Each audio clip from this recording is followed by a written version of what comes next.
automobile as we know it, the thing with the internal combustion engine that runs on gasoline, the machine we steer and brake ourselves, the vehicle whose pace and direction is for better or worse solely our own responsibility, is approaching its end days. While I accept change is coming, I intend to enjoy now what I know will be lost, and I mean to enjoy it as much as I can for as long as I can. For like the close of anything worthwhile, say, the last minutes in a hard-fought sporting contest, the final hours of a wild party, or a flower's beauty before it begins to perish, the end is to be savored. It's often the said thing's greatest moment. For a glimpse of the peak automobile, look no further than the Ford Focus RS. I recently toured Pennsylvania in one with my two sons. With 350 horsepower, big Brembos, and an all-wheel drive chassis of unmistakable sporting intent, the RS offers so much performance and old-fashioned driving fun for $36,000 that it must signal the beginning of the end. Years from now I predict we will look back on such a remarkable machine as fondly as old-timers recall the muscle machines of the pre-emissions control 1960s vehicles. I might add that this modern car outruns every day in most every way. Is the Focus RS what they had in mind when they wrote of end times and the rapture? I wouldn't say no, but an ecclesiastical scholar I am not. Pennsylvania knows a thing or two about endings. Coal mining was big in the Keystone State once, as was steel. The first oil wells ever drilled in the U.S. were bored here, too. And from these businesses rose the railroads that once dominated state and national economies before withering to shadows of their former selves. Stop in Scranton to the east to visit the Pennsylvania Anthracite Heritage Museum and the Steamtown National Historic Site and be reminded at once of the wealth created by these old technologies as well as their enormous scale and the poverty left in the wakes of their demise. The Lackawanna Hotel, where we spent the night, occupies a grand old train station that used to bustle with passenger traffic but fell moribund when the city's star faded along with Pennsylvania coal and oil production. The restored edifice is a charming timepiece that reminds us of what is gone and not coming back.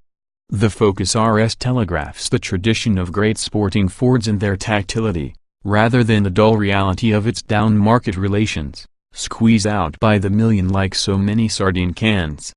Heading west on roads that traverse the vast Marcellus shale gas formation, we are confronted with the state's new wealth generator, called fracking, as large trucks lumber by, loaded with high-pressure equipment, bizarre hoses, and all manner of curious, undisclosed chemicals.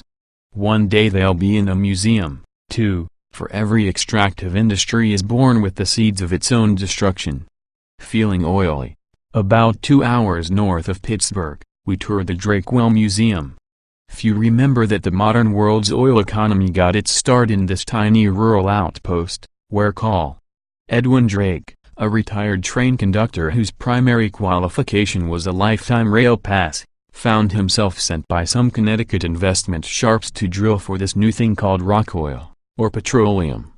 An oil drilling craze that began here in the 1850s created vast fortunes but would boom, bust, and eventually dry up in Pennsylvania, like coal and steel, leaving behind unemployment, a compromised ecology, and faded grandeur by the cubic foot. More happily, another unintended consequence of time's inexorable march toward the future and its battery-powered, self-driven fleet is the Focus RS we caned merrily down country lanes. Much as these roads carve through so much natural beauty, presenting such a better picture of rural Pennsylvania than the interstate highway's most traffic plies, the RS speaks more eloquently than 10,000 words, telegraphing the tradition of great sporting Fords and their tactility, rather than the dull reality of its down-market relations, squeezed out by the million like so many sardine cans. Some places change, yet don't go away. At the Ace Hotel Pittsburgh, Paris 1919, a track from ex-Velvet Underground member hipster icon John Cale, serenades patrons in the lobby of this converted YMCA in the city's increasingly Tony East Liberty District. A former colossus of the aforementioned steel, railroad, and shipping industries, Pittsburgh has been reinventing itself as a tech and services mecca, and the Ace's ambitiously pierced and tattooed staff, busy preparing intelligentsia coffees and polishing bottles of locally sourced rye whiskey, suggest the transformation is proceeding apace. A couple of late September evenings spent watching the hometown baseball team put the cap on a flubbed and underwhelming season was excruciating for a family of longtime Pirates fans, but was mitigated by two things. First, there is the beauty of PNC Park, our candidate for best of the retro-modern ballparks, with its location on the river and its panoramic views of the city's impressive skyline. Looking around, it seems as though there can't be anything terminal about the situation in this old town. The other uplifting thought came during our ride home. Blipping the RS's throttle and downshifting in preparation for standing on it as we entered the highway out of Pittsburgh, it finally occurred how to express the sensation. It felt like we were controlling the thrusters of a pocket-sized rocket ship. The RS is one of the ultimate forms of internal combustion. A bargain machine that will go anywhere and do anything you want, especially if you want to do it now. So don't despair, friend, even if the end of what we know is near. Chances are cars will be fast and plenty of fun in the all-electric, self-driving future. But for now, while what we once held dear collapses all around us and lies waiting to be carted off, we'll take a Focus RS. And then groove euphorically on the rubble. Show more.